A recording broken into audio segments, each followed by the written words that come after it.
The ego can be your friend and also your enemy. I'm going to be referring a little bit to some of the insight that I have here from this book in regard to Discovering Your Source of Unlimited Spiritual Energy. Is by Barbara Y. Martin. And she speaks about the power of tapping into spiritual harmony. Okay? And so, as I mentioned about the ego being a friend and an enemy, your ego, in a way, is there to protect yourself. It is sort of like your spiritual bodyguard. Like, it puts up those defenses. And those defenses could be in the form of anger, resentment, okay? Just a few. However, when I mentioned about the ego can also be an enemy, is because past the point of protecting yourself, when you hold on to those feelings, it can cause you to be self-injurious. And I'll explain a little bit why. Usually when you are in those type of energies, it is literally there to protect yourself, okay? Especially in relation to a lot of the things that's happening within society. Your intuition peaks. You pick up on people that may, be in your proximity, things like that. So it's a part of you having your intuition intact to protect yourself. But it runs into being an enemy of you when you hold on to those feelings, and then that stays within your spiritual pain body. Your spiritual pain body is something that manifests into physical ailments and illnesses. So if you want to move to a space of having optimal health, it's going to require you to move into a place of faith and knowing that you're going to be protected. You're going to be provided for. God is omnipresent.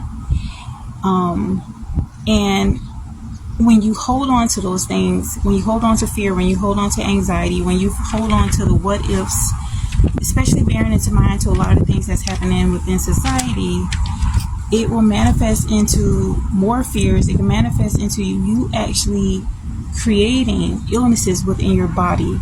The term dis-ease is when you are at dis-ease. You're not comfortable. So this is why it's going to be important to maintain having healthy boundaries. To also, not only boundaries when it comes to people that may be around you, but boundaries in accordance to the things that you take in, the things that you watch. It is no coincidence that they allow certain content to circulate because they want you to be mentally imprisoned. As unfortunate as it is that we see people being taken out, those are the same things that they were doing for hundreds of years. They would intentionally commit heinous crimes and then show them to the populace in order to keep them in check, to keep them in a state of fear, fight or flight, or freeze. And most people are stuck in the freeze, fawn, and flight energy. Not many people are in that fight type of energy.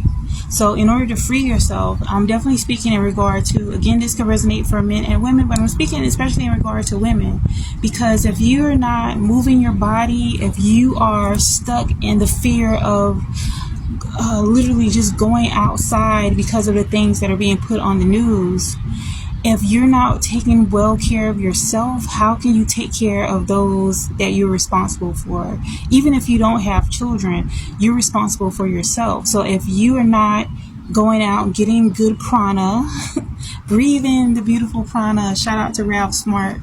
But there's a lot of truth to breathing in fresh air, grounding outside, getting your feet in the soil. It's healing. Being in Mother Nature, having your feet in the soil is healing. And those ancient practices that our ancestors, our grandmothers, grandfathers, our abuelas, the things that they did was beneficial. And not only beneficial, but it helped them to live healthier lives longer. Many of them didn't have all the interventions that we have, but they were a lot healthier. And a lot of it has to do with that they were not allowing themselves to be inundated by a lot of negative media. And so to move into spiritual harmony is going to require you to sacrifice some things.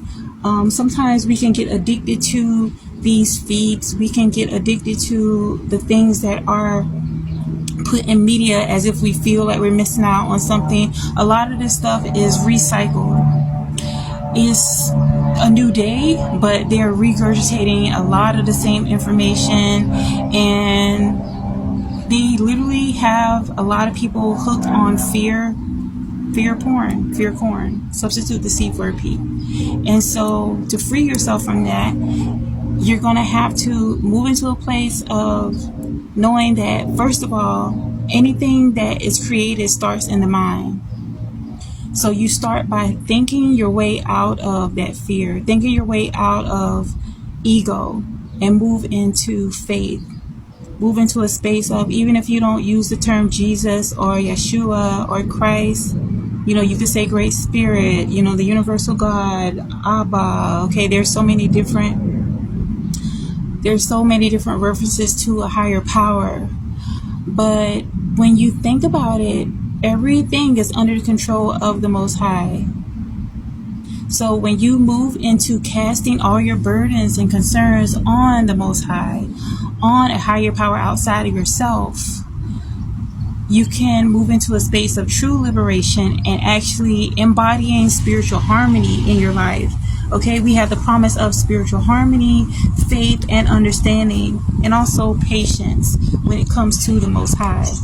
So allow yourself to, day by day, okay, not to put too much stress on you, but allow yourself to drop out of that ego and understand that the things that they intentionally put in media, as unfortunate as it may seem, it's intentional. It is to cause you to be in fear. When they're taking people out and the person is pleading to God, they want you to second guess having a faith. They want you to not believe in God. So you're gonna, for them to literally have somebody pleading or rebuking somebody in the name of Jesus, and then they take them out, that's psychological warfare. And so you can take heed or not. However, I found a lot of peace and freedom in separating myself from what the media, what the Matrix wants us to believe. And I attribute a lot of the insight I have from my elders, from my ancestors, of very humble beginnings and the faith that they had. And the ultimate strength is when there's opposition, for you not to turn like the enemies. If you decide to turn your loving heart into a hardened heart that is hell-bent on vengeance, then they have become successful into poisoning you, into contaminating you with their Wedigo spirit. Reject the Wedigo spirit and move into alignment of the faith of our ancestors. Although I know some people give the ancestors a hard time and say that, many of them have given us a lot of traumas. You have to understand that many of them were going through so many things. Oftentimes it may have been way worse. And so we have to be appreciative, truly appreciative, to know that they did the best. Most of them did the very best that they could with what they had. And so they passed the baton on to us, and it's for us to take that baton and to do better and to keep running this race and keep winning. And you cannot win if you have an enemy within. So defeat that enemy that they're trying to constantly put in your mind. Defeat that and free yourself. And this is for all humanity.